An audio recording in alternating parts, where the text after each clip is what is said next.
Welcome back, everyone. After me losing my mind for about 10 minutes and singing every single song I know in 10 different accents, welcome back. This is Julie, this is Two Non-Critics and a Cat, and I'm sitting in my own house by myself. I'm joking. Martina and Federica are with me. Hi, guys. Hello. Hello. How are you? How are you guys? You okay? Yeah. I drank a coffee at 7:46 p.m., so unfortunately I will be unstoppable. And that's on wow. you. I'm so sorry. What I have you had guys done? sushi. You had sushi already? Yeah, I had dinner. That's you know crazy. me. That's crazy. She does have dinner at 7 p.m. Even 6 No, sometimes. I had actually 6:30. That's crazy. I still haven't had dinner. I finished had washing girls' myself. dinner. You had girls' dinner. What is Yeah. What is girls' dinner? Let me know. I had jamon from Spain in little Okay. cubes. Little cubes of Parmigiano from Italy. Okay. And then I cut the pita bread into little cubes and air fried it. And Why that's are my you girl eating dinner. cubes? I'm eating Why- cubes tonight. Why are you eating cubes? I just cut everything in cubes because it was a appetizer type of dinner. Can I say something? Girls' dinner is usually a Diet Coke and a cigarette, so I'm sure you're doing fine. Yeah, Trust it's me. my it's a good It it's was a good a girls' much dinner. healthier. It was a much healthier dinner than I It was expected. delicious. Amazing. I did not have dinner.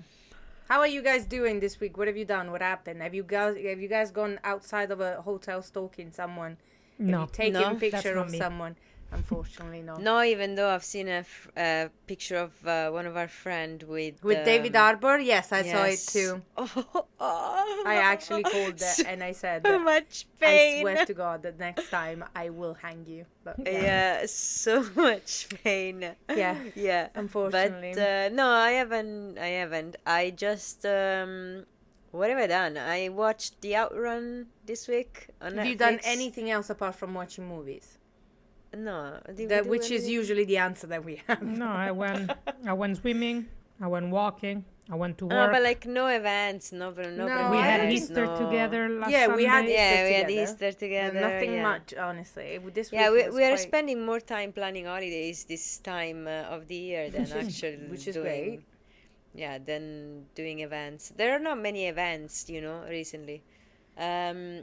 Even though there's been warfare, the presentation at the BFI, I haven't been, but our friends. One of have our friends been. has been, yeah. Two of our friends have been, and it's an Alex Garland movie. But I will leave it to Feds to tell us what she thinks, because she saw it.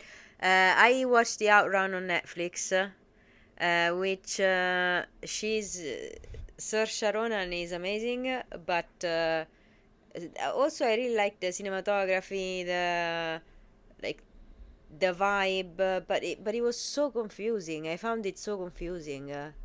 It was really like I saw a few shots. I saw a few shots of the Outrun because I had to edit it for the video that we did about the 2025 movies. It looks beautiful. It looks beautiful. That's what I was It gonna say. does. It looks beautiful, but it does look really, really empty and really like heavy.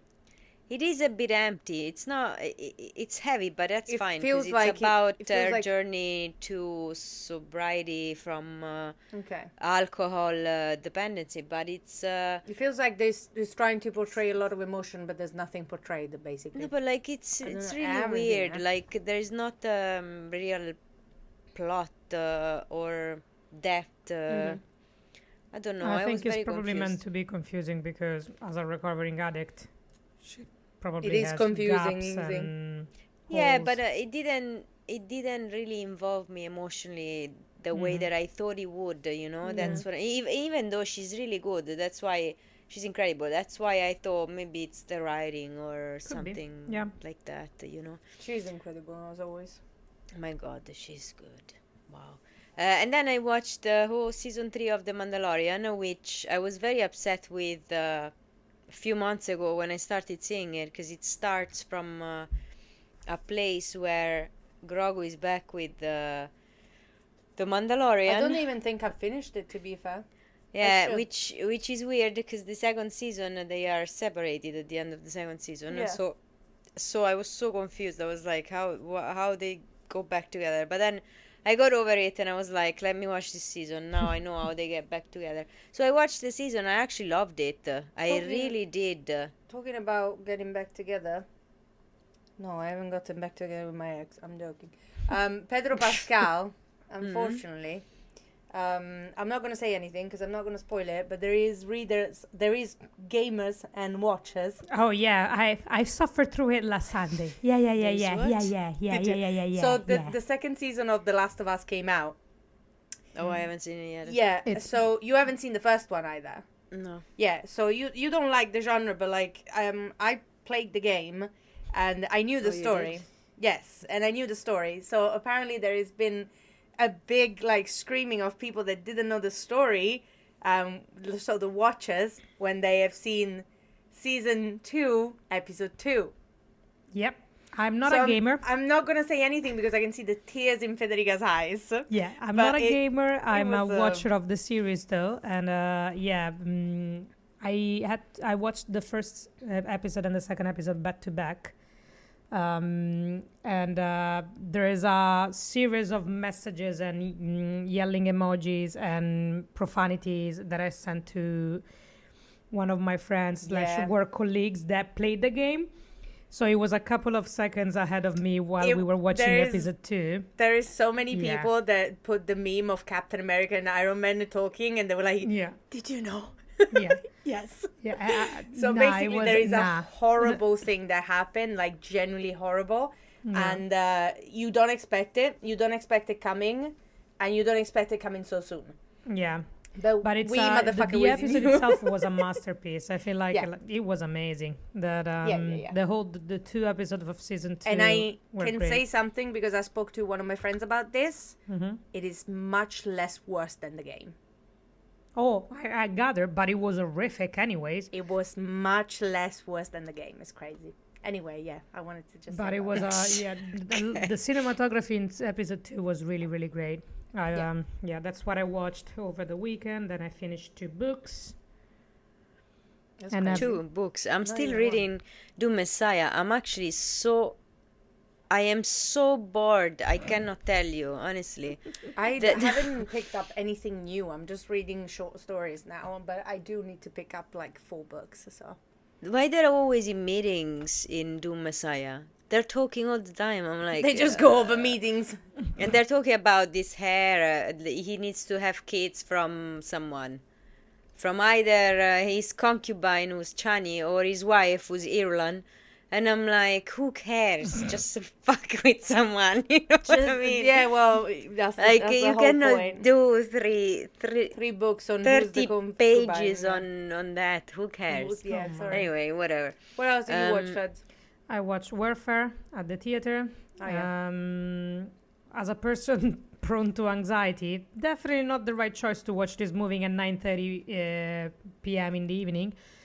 But it was well worth the anxiety-inducing nightmares that I had overnight. That's beautiful. It was really, really good. It's really, really good. It's really well done. And Garland has done an amazing movie once again after Civil War. So I highly recommend it.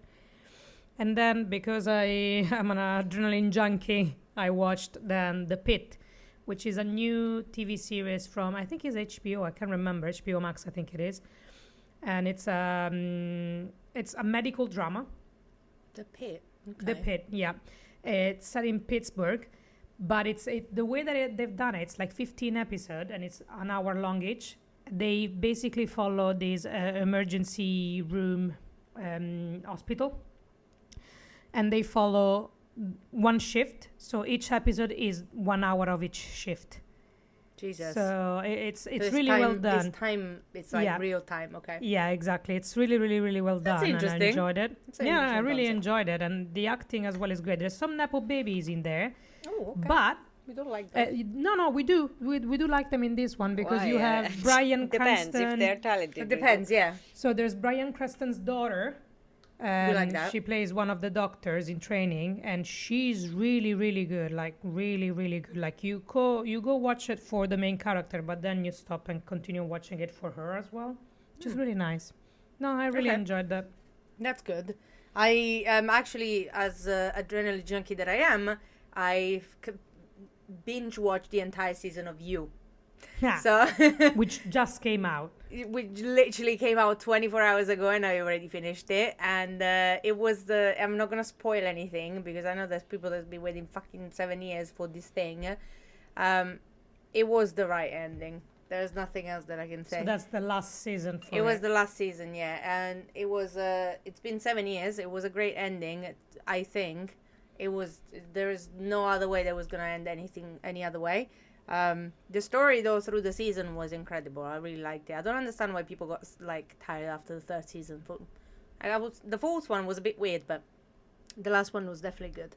And the actress that plays Kay, she's just like my biggest English crush in the world. Honestly, she's beautiful, and she's so talented as well. And I've watched Manchester by the Sea, which left me a wreck of a person, sobbing at about 8:30. It is so good. It is fantastic. Yeah. So I wasn't a huge fan of Casey Affleck. I'm not a huge fan of either of them. I Ben am a or huge Casey. fan of both of them, actually. Are you? Absolutely. I wasn't, but after watching Manchester by the Sea, I thought, wow, he's really good. He had My God. It destroys me, the portrayal that they have of PTSD and depression in that movie. And the fact that at some point he just looks at her as like, it doesn't, you can't do anything about it. It's for the first time you can see something that is not like hopeful, but he still tries. And like, I'm not going to say the end, but there's a very particular sense, or like there's a very particular I need to phrase. rewatch it actually. There's a particular phrase at the end that he says that took my heart and just smashed it on the floor. Because it's basically like all about his depression. And which is depression is generated by a very honestly massive traumatic event. It generates which from a massive generated. traumatic, His fault. He would. I mean, before he was on the verge of it, and like before it was just like a little bit. It was a small kind of like depression, like a minor depression. And then, of course, with the trigger of PTSD, it went on to be a massive episode of like continuous depression. But he was great. It was absolutely fantastic, and He won Best Actor. Yeah. Oscar He won for 2 that. Oscars, so I understand that. But He won Best Actor. Yeah. I don't remember if he didn't win Best Film. Manchester by the Sea. No, or he did won it? Best Actor. And something Moonlight else. won that's another I one. can't remember if he won script.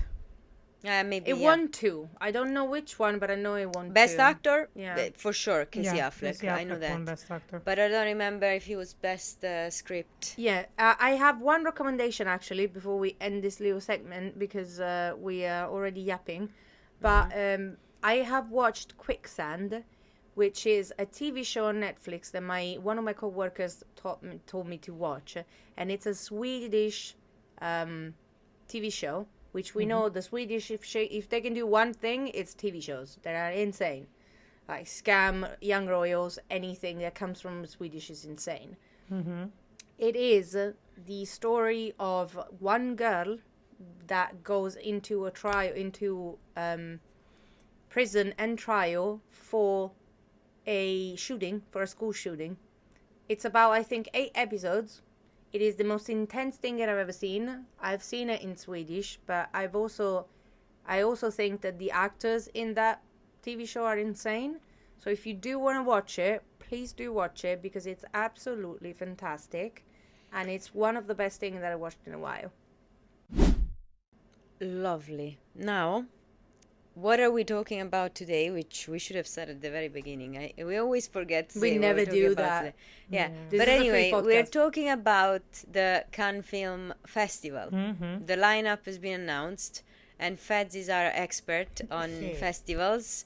So she's going to take the lead today and drive us through the lineup and tell us what's going on and what we should be excited for and what we should be less excited for. To be honest, though, Cannes is really weird because it's not a traditional festival. First of all, do you guys know the story of it? No. So Absolutely not. it was. Please enlighten me. They decided to found the Cannes Film Festival as an answer. The idea started and came up in 1938 because at the time in Europe the most famous festival was actually the Venice one. So in 1938, we all know what was the situation in Europe. So you have the Hitler in Germany, you had Mussolini in Italy, and but there was still no war or nothing yet.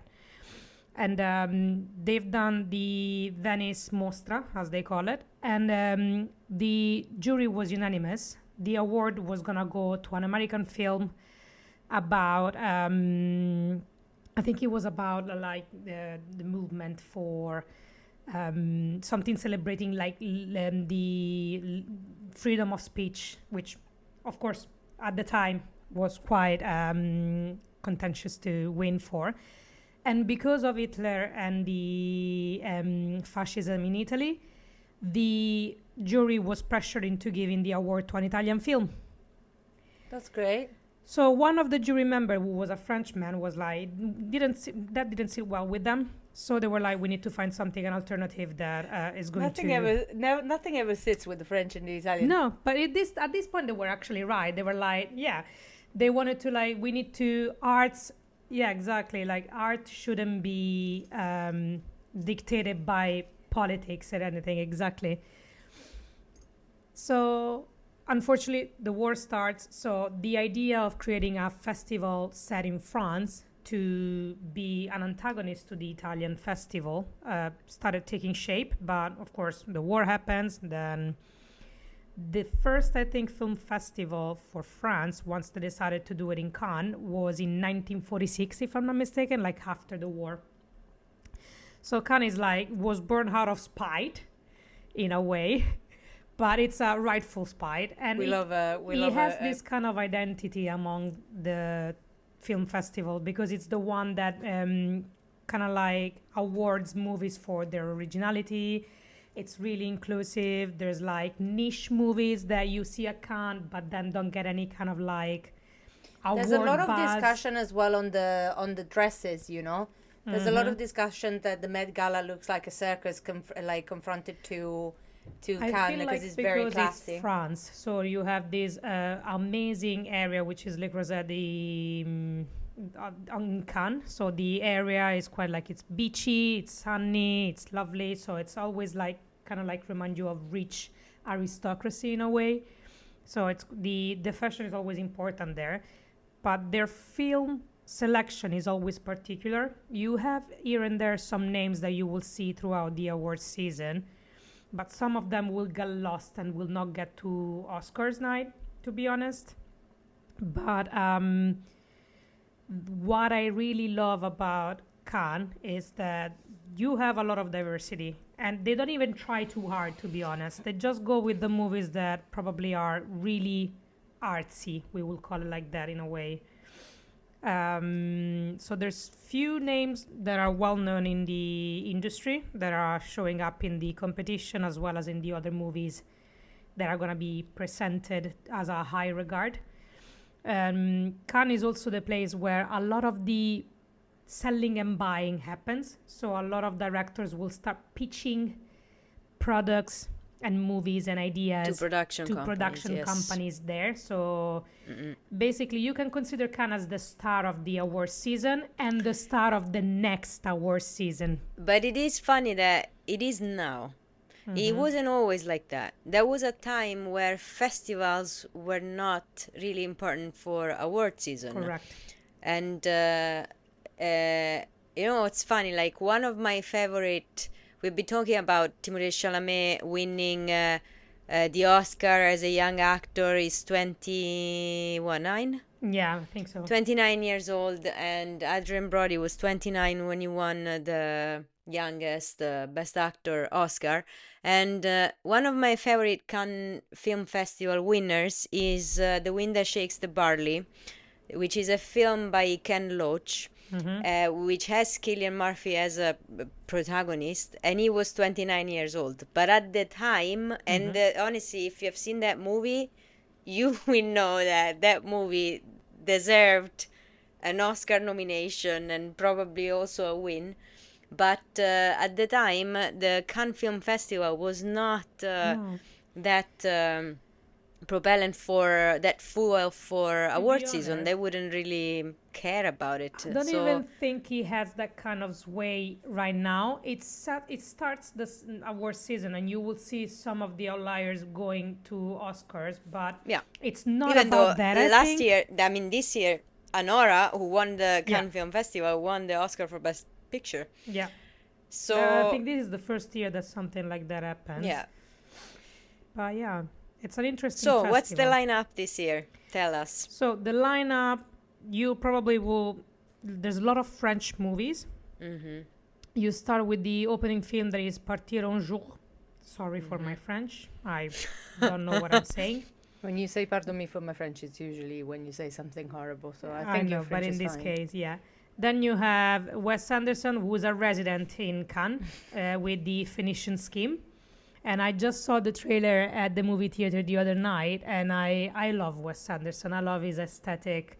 He Me makes too. silly movies, and they're always like kind of the same, but they remind me of those books where you open up the pages and the book comes out. Oh, the pop-up Like, books. yeah, pop-up books. And I love his scenography. I think he's a really great director. I like it.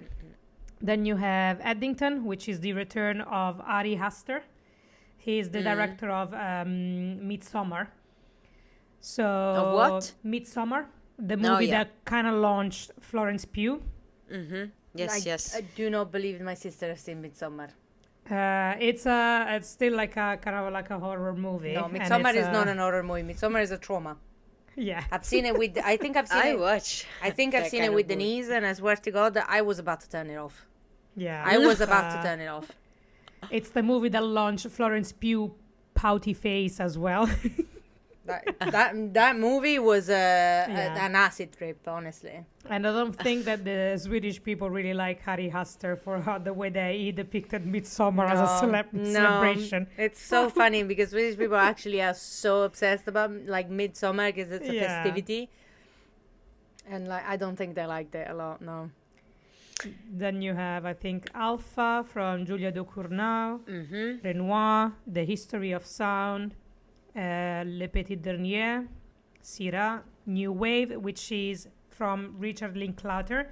He won big with Boyhood. I think he was. Oh, probably here we 5 go. years ago. I remembered it. Yeah, I remembered it, and I was like, I didn't really like What it. did he direct? I Yeah, didn't really Boyhood. like. I think the only reason why he won is because he shot this It's the movie in 10 concept, years, obviously. basically, because he followed this kid. The throughout- life of this yeah. kid. Yeah, it's that the idea was so original. Yeah. Yeah, so that's the only reason why. But we will see what happens with New Wave, which is a kind of a celebration of the Nouvelle Vogue, which is a genre of French movie.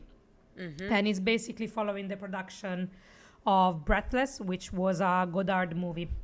So it's kind of like historical. They defined it as comedy, so we will see. I don't really trust him as a comedian, but we'll see what comes out of that. Then you have Syrah, Two Prosecutors, Fuori by Mario Martone, so something Italian in there. There is O Agente Secreto, which is from, I think, either Portugal or Brazil, because the director is Portuguese. And there's not a lot of well-known names if you are not niche about movies. There's no big yeah. names apart from I really Wes thought I was gonna Anderson. know at least one of the movies, but I really don't. No. What about the history of sound? Yeah. Isn't that That the is one something with that I've the heard. The history Mescal? of sound is there, and it's from Hermanos. This is about, I think, the way that it's quite interesting, especially for the time being. It's so that the stars in it are Paul Mescal and Josh O'Connor.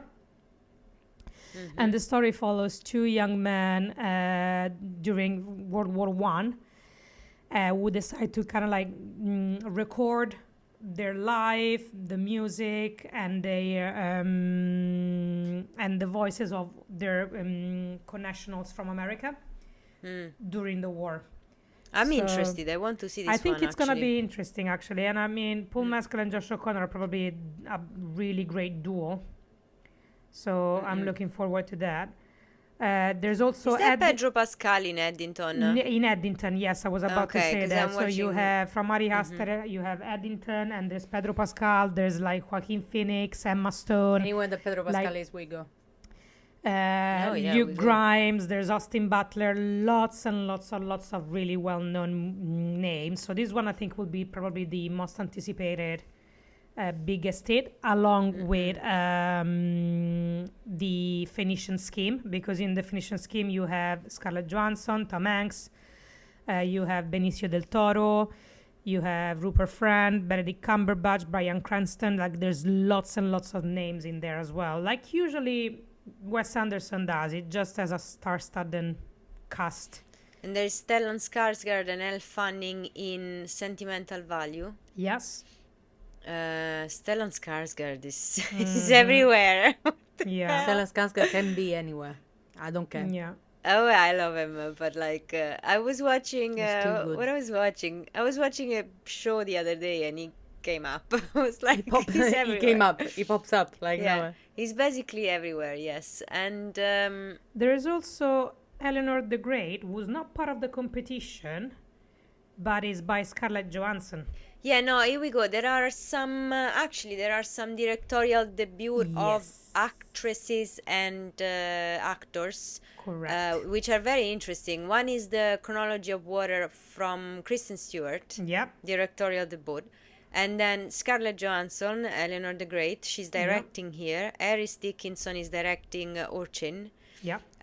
So this is quite interesting directorial debut by actors in this lineup. I think like Cannes is really good for that because they do tend to give space to. It doesn't matter if you are a well-established director. They give space to everybody. I think that's the beauty of it. It's the inclusivity that this festival has. That's why they call it like the niche festival as well, because you will hear or you will see movies that might not attract a big audience, but they're worth celebrating anyways. Yeah, Aris Dickinson is doing his directorial debut while he's been announced as he's doing the Beatles, no? Yeah. The movie. Mm-hmm. Who is he? I don't remember. I think he was. Not McCartney, not Lennon, not No. Ringo Starr. Harrison. Yes. Is he not George Harrison? I Yes, think he he is. Yeah, and then there is also out of competition and special screening movies that are very interesting. We have obviously that will be probably central to Oh, the yeah. red carpet. Tom Cruise Yeah, absolutely. returns in Mission Impossible: The Final Reckoning, which I think it's the last last installment. Yeah, it is. It is. Which I think will be at the center of the. That will be the event. I think that will Yeah. be the pivotal for the night, and it's. I think they're kind of like premiering the movie there, which is. I found it really interesting that is happening. But there you go. And then there is Spike Lee with Highest to Lowest also, Correct. which is interesting.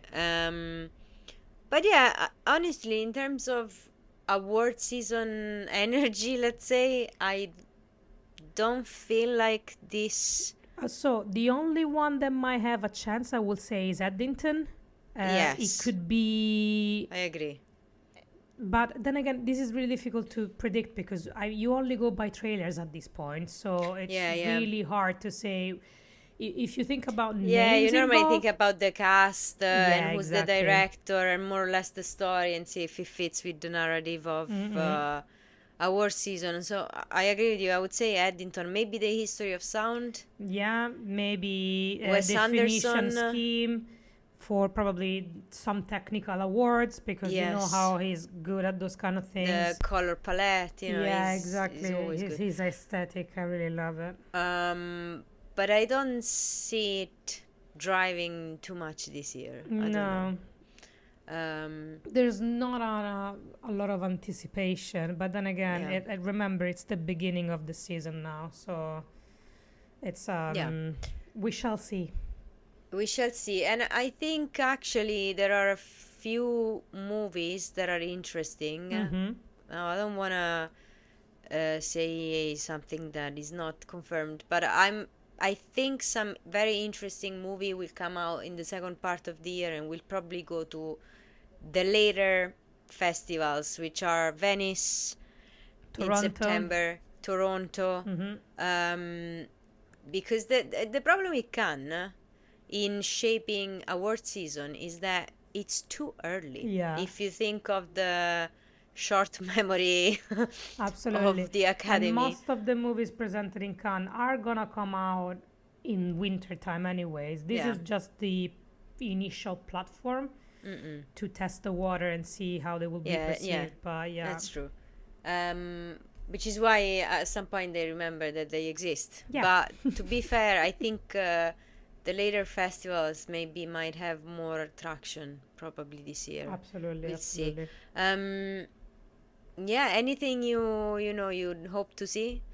I think I'm curious to see Wes Anderson and Eddington. Those are the two ones Me that too. I want to see. Yeah, to be Eddington honest. and I want to see Pedro Pascal on the red carpet because obviously It's always good. Session. It's always good to see Pedro Pascal in general. And I've done the whole week. week. Pedro Pascal and his sister, because Lux Pascal, man, Yeah. really, really good-looking Oh my God. woman. Yes. She's love an them. angel. She's honestly, she is an angel. I have no other way of like describing her. She is. I an really angel. love them actually, both of them. He's a treasure. He needs to be protected. He needs to be cherished. He needs to be safeguarded. The way that he speaks about his sister is just honestly heartbreaking. dream boat of a man. Also, he publishes a lot of stuff on Instagram about her. And then I hope the history of sound is good, because I've seen Paul Mescal wasting about his talent a little bit recently. Yeah, that's true. And it's sad, because he's actually very talented. I feel like he does thrive in an environment where there's talented people working with him, so he feeds off their energy. So I'm hoping that this movie will bring out the emotional side of things, because he really taps into emotions when he's acting. But I don't think the Gladiator allowed that much, and that was the writing. I'm really sorry. I have to be honest, I think he thrives with directors that are not that big. Probably is more comfortable. I think it's an awkward person. So I think he's more comfortable he wants to show his talent and prove, test his boundaries with directors that he doesn't feel that intimidated by, if you know what I mean. Feel the pressure of having to deliver something. And to be honest, The Gladiator 2 was a movie that had a lot of pressure because of and the Ridley first Scott, one. he's a giant of the industry. I think he's very young, and he still doesn't probably manage very well pressure from being directed by a mythical figure like Ridley Scott. A mythical figure is crazy.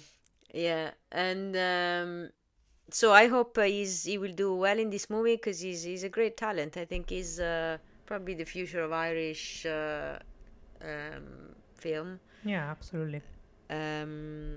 So yeah, I hope he's gonna do well, and then and that's it, I would say. Almost the Strokes. My so yeah. That's it. So for next week, we will be talking about 3 movies. Well, not the 2 movies, 1 TV show. So Julia will be talking about Black Mirror, because she saw it all, and it's at the center of obviously a lot of talk. Did you see the advertisements around London of this device? In the, what's it called? It's TG. God, I don't remember. TK.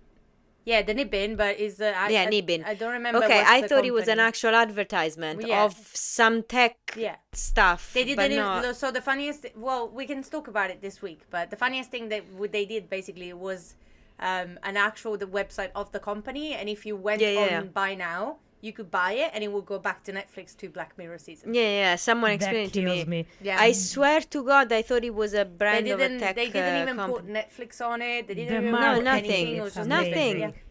I thought it was like AirPods. It was Samsung, whatever the hell. And then someone told me, no, it's Black Mirror. And I'm like, I cannot. That is be- Well, fantastic. that Because would I be- thought about it. I was like, what is that? Like... I mean, that would be a thing, but somebody pointed out, to be fair, it could be done. It could be easily done. Like we And have a that's the bunch of scary devices. part. Exactly. I don't like. Yeah, But- that's why I don't watch Black but Mirror, that's the because thing. it's too close to reality. But that's the thing. Unfortunately. People pointed out, why are their eyes white?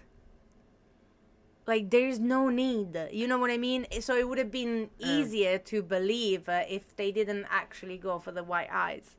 So, because nothing happens when, it's just like, it's impossible. So that's what happened. But yeah. Anyway, Julia will talk about Black Mirror next week. Federica will talk about Warfare next week. I will talk about Thunderbolts next week. That is very... I will go see on Thursday or Friday, because it comes out on the 1st of May. That I will go and see it on the 1st of May. Yeah, are we going together? Apparently, I'm going to with Chiara. I don't know. Is Chiara coming with Where did she book? We'll talk about it offline. I think I come with you all. This is just a FaceTime now.